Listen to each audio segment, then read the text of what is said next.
მოგესალმებით. ეთერში გადაცემა ჯანმრთელობის ფორმულა. მე კი მის წამყვანი მარიამ უტიაშვილი გახლავართ. Დღევანდელი ჩვენი გადაცემის თემაა როგორ მოვუაროთ კანს ზამთრის პერიოდში. ჩვენი გადაცემის სტუმარი გახლავთ ექიმი დერმატოლოგი ნინო ოთარაშვილი. გამარჯობათ ქალბატონო ნინო, მოგესალმებით. ბრძანებისათვის. დღევანდელი ჩვენი გადაცემის თემა არის კანის მოვლა კერძოდ ზამთრის პერიოდში და პირველი კითხვა ისეთი მექნება, როგორ უნდა მოვუაროთ თვითონ ჯერ კომბინირებულ კანს ზამთრის პერიოდში. მოგესალმებით კიდევ ერთხელ, დიდი მადლობა მოწვევისათვის. ეხლა ზამთრის სეზონი არის, რასაკვირველია, ძალიან აქტუალური არის კანის მოვლის თემა. გარდა იმისა, რომ კანის მოვლასთან ერთად მნიშვნელოვანია ის, რომ გარკვეული კანის დაავადებები ცივ სეზონზე აქტიურდება.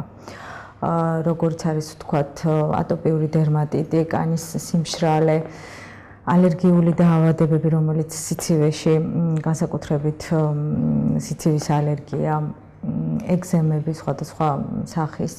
ამიტომ მნიშვნელოვანი არის ამ დაავადებების, ასე ვთქვათ, გამწვავების პრევენციასთან ერთად, ასევე ჯანსაღი კანის სწორი მოვლა.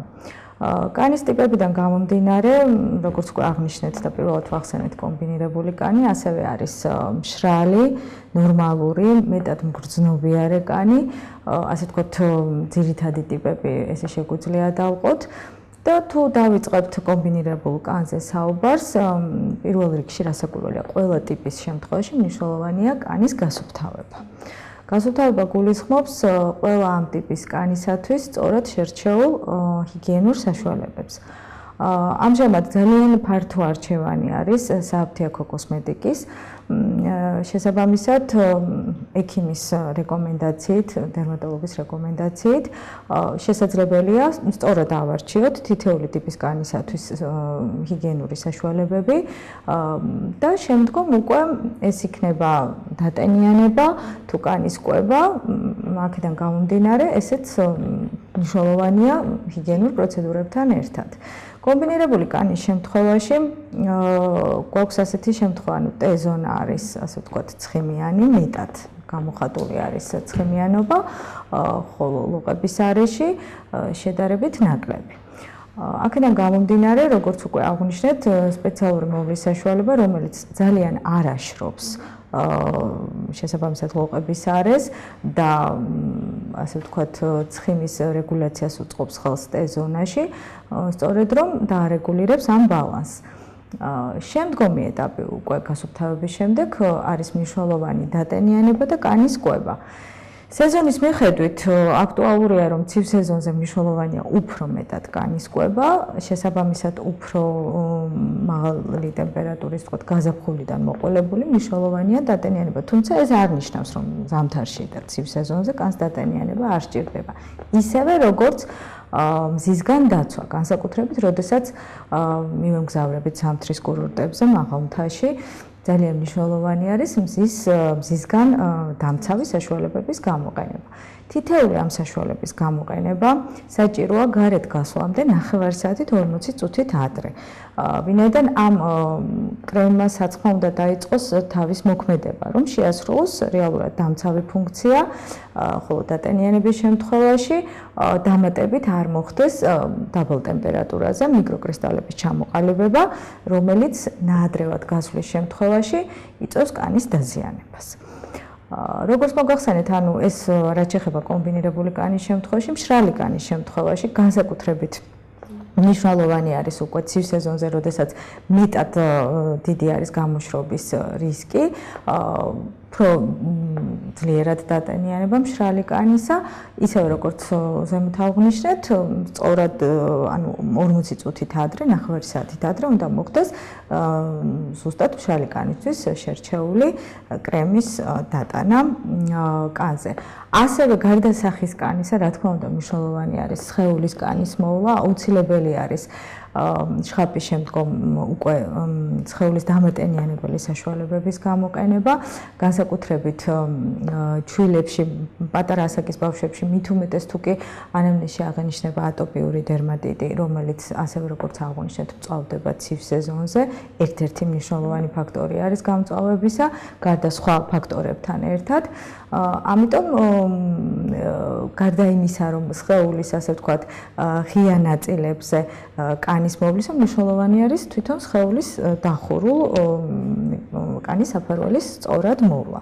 რაც საბოლოო ჯამში განაპირობებს უკვე ჯანმრთელ კანს და მეტად ვართ დაცული აგრესიული ფაქტორებისგან. ისეთი როგორც არის ტემპერატურული ცვლილება, თქო მზის გამოსხივება და ასე შემდეგ. რეზულტატად კანის აქერცვლასთან დაკავშირებით.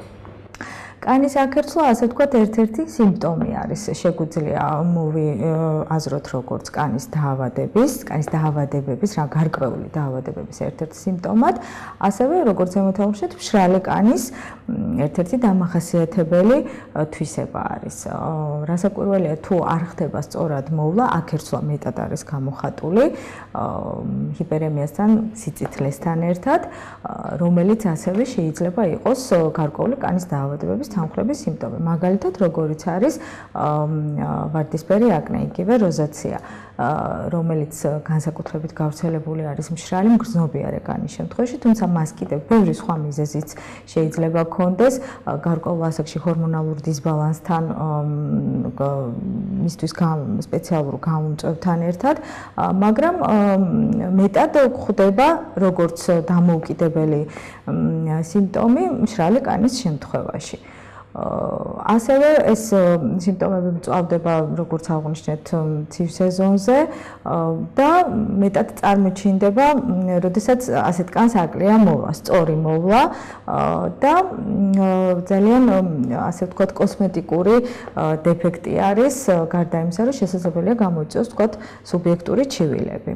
ისეთი როგორც არის დაჭიმულობის შეგრძნება, ქავილი, დისკომფორტი უბრალოდ გარდა ვთქვათ ვიზუალური მხარისა, სუბიექტური შეგრძნებებით დასრულებული. ამიტომ რასაკვირველია, ჯობია რომ სწორად შევარჩიოთ მოვლის საშუალებები.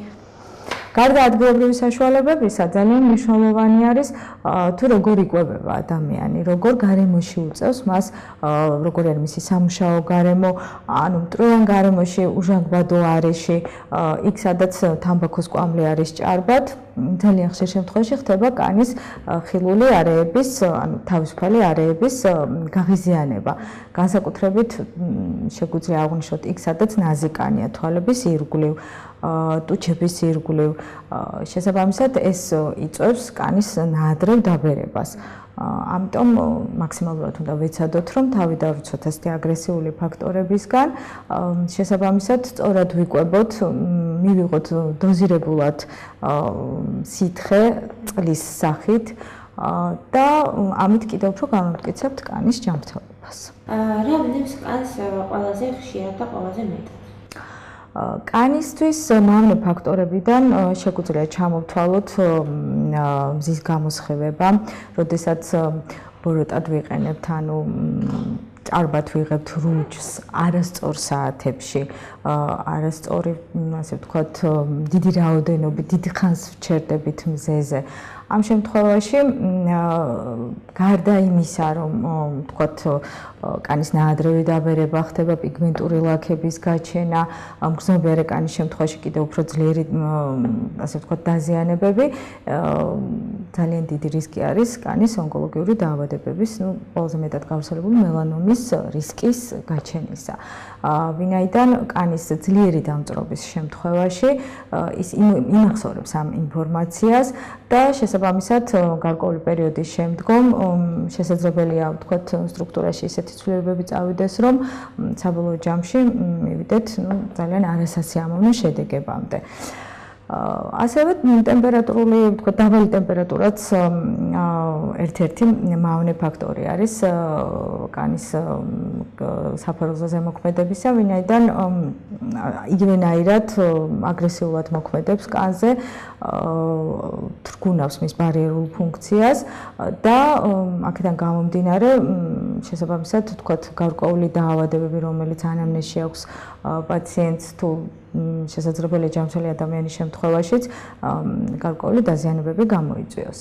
ამიტომ თავი უნდა დავუცოთ როგორც ჭარბი მზის გამოსხივებისაგან, ასევე დაბალ ტემპერატურაზე არსებობს სპეციალური მოვლის საშუალებები, რომელთაც შეგვიძლია ავიცილოთ არასასიამოვნო ფაქტორები. ასევე მნიშვნელოვანი არის, როგორც უკვე აღვნიშნეთ, სწორი კვება, რამდენადაც არ უნდა ვეცადოთ, რომ გარეგნულად ვიზრუნოთ, რომ მქონდეს ლამაზი კანი, თუ ადამიანი სწორად არ იკვებება და ეს ხანგრძლივი პერიოდის განმავლობაში გრძელდება, აუცილებლად აისახება მის კანზე. გარდა ამისა, მნიშვნელოვანი არის ასევე, როგორც აღვნიშნეთ, წყლის მიღება, ეს არის ინდივიდუალური, ანუ ამის, ასე ვთქვათ, კონკრეტული გარკვეული რაოდენობა ყველა ადამიანისთვის ერთი და იგივე ვერ იქნება, ეს დამოკიდებული არის, ვთქვათ, მის ინდივიდუალურ მონაცემებზე, წონაზე, სიმაღლეზე, ესეც აუცილებლად გასათვალისწინებელი არის. გარდა ამისა, რასაკვირველია ეს უკვე რაც ცნობილია თამბაქოს მავნეზე მოქმედება, ეს როგორც ვთქვათ, წეველებისთვის, ისე პასიური მწეველებისთვის, რომელთაც უწევთ კვამლით გაჟღენთილ ოთახში ყოფნა, ძალიან არასასიამოვნო არის და ცუდად აისახება კანის შეფერილობაზე, თვითონ მის სტრუქტურაზე, ელასტიურობის დაქვეითებაზე, ძალიან გასათვალისწინებელი არის ეს ფაქტორიც. და სხვა შემთხვევაში რამდენადაც შეგვიძლია უნდა ვეცადოთ, რომ ხშირად ვიყოთ სუფთა ჰაერზე, ვინაიდან მივიცეთ ჩვენ კანს იმის საშუალება, რომ გამოიყურებოდეს ლამაზად და ჯანმრთელად. როგორია კანის დაბერების პირველი ნიშნები და რომელი ასაკიდან როგორ უნდა მოვუაროთ მას ინდივიდუალურად თუ პროფესიონალიზმის ჩართვით? გახსენებთ, პირველი ნიშნები იწყება რასაკვირველია იმ უბნებიდან, სადაც კანი არის ყველაზე მგრძნობიარე. ეს არის თვალების ირგვლივ, ტუჩების ირგვლივ, ცხვირტუჩის ნაოჭი განსაკუთრებით მკვეთრად მოსახვედრი არის თვალში და ის მიმიკური ნაოჭები, რომელიც ვთქვათ ახალგაზრდა ასაკში მხოლოდ მიმიკის ცვლილების დროს წარმოჩინდება, თვალების ირგვლივ უკვე ვთქვათ 30-40 წლის ასაკის მერე თავისთავად უკვე მიმიკაზე არ არის დამოკიდებული და თვალში საცემი არის სახეზე. აქედან გამომდინარე 25 წლის შემდგომ უკვე სასურველია რომ ყურადღება მივაქციოთ და მეტი ძალისხმევა გავწიოთ, ასე ვთქვათ, განსაკუთრებით სახის კანის მოვლაზე. ეს დამოკიდებული არის კანის ტიპზე, რასაკვირველია, გამომდინარე იქიდან თუ როგორი ტიპის კანი არის, პირველი აუცილებლობა რაც არის, ეს არის არავითარ შემთხვევაში არ უნდა მოხდეს მაკიაჟით დაძინება. რაოდენ დაღლილიც არ უნდა ვიყოთ, როგორც არ უნდა გვეზარებოდეს, აუცილებელია რომ მაკიაჟი მოვიხსნათ, ასე ვთქვათ, სპეციალური საშუალებებით, რომელიც როგორც აღვნიშნეთ, ჩვენი კანისთვის სწორად იქნება შერჩეული. შემდგომ უკვე 25 წლის შემდგომ პრიორიტეტული არის უფრო დატენიანებაზე ზრუნვა, ხოლო 30-40 წლის შემდეგ უკვე მნიშვნელოვანი არის ნაოჭსაწინააღმდეგო საშუალებების, მკვებავის საშუალებების გამოყენება. თუ სხვა დაზიანებებიც იჩენს თავს, როგორც არის პიგმენტური ლაქები, რომელიც ჰორმონულ დისბალანსთანაც არის დაკავშირებული გარკვეულწილად, კარგი იქნება პროფესიონალის ჩარევაც. არის გარკვეული პროცედურები, რომლებიც კონკრეტულად განკუთვნილი არის, ვთქვათ, ეს იქნება პიგმენტაციის მომატება გარკვეულ უბანზე, სახის გარკვეულ ნაწილზე, თუ ნაადრევი ნაოჭების გაჩენა მათი პრევენციისათვის. აუცილებელი არის ამის ფონზე კანის ტიპიდან გამომდინარე წმენდის პროცედურების ჩატარებაც, რასაკვირველია კომბინირებული და ცხიმიანი კანის შემთხვევაში ეს უფრო ხშირად უნდა ჩატარდეს, მშრალ მგრძნობიარე კანს ნაკლებად სჭირდება წმენდის პროცედურები, თუმცა იქ უფრო აქტუალური არის დამატენიანებელი ნიღბების გამოყენება უფრო ხშირად, რომ აღსდგეს კანის ელასტიურობა, არ მოხდეს ნაოჭების ნაადრევად გაჩენა და ასე ვთქვათ, შევინარჩუნოთ ლამაზი იერი. როგორც აღვნიშნეთ, ასევე სახლის პირობებშიც, გარდა პროფესიონალური ჩარევისა, ყოველდღიურად უნდა ვეცადოთ, რომ მაქსიმალურად რამდენადაც შეგვიძლია, ვთქვათ, ვიზრუნოთ, ჰიგიენური პროცედურა იქნება თუ ნებისმიერი მიღბის გამოყენება თუ მოვლის საშუალებების დროულად და სწორად გამოყენებასაც მივეჩვევთ, რომ შესაბამისად შედეგად გარკვეული პერიოდის მერე თუნდაც ჩვენ ასაკთან შედარებით გქონდეს ჯანსაღი და ლამაზი კანი. და ბოლოს, რამდენად ეხმარება კოსმეტოლოგია დერმატოლოგიას? მინდა მოგახსენოთ, რომ ბოლო პერიოდში კოსმეტოლოგია ერთ-ერთი მნიშვნელოვანი ნიშა დაიკავა კანის დაავადებების მკურნალობაში, ვინაიდან კოსმეტოლოგიური პროცედურები ერთ-ერთი, ასე ვთქვათ, მკურნალობის ეტაპი არის გარკვეული კანის დაავადებების მკურნალობის თუ პრევენციისათვის.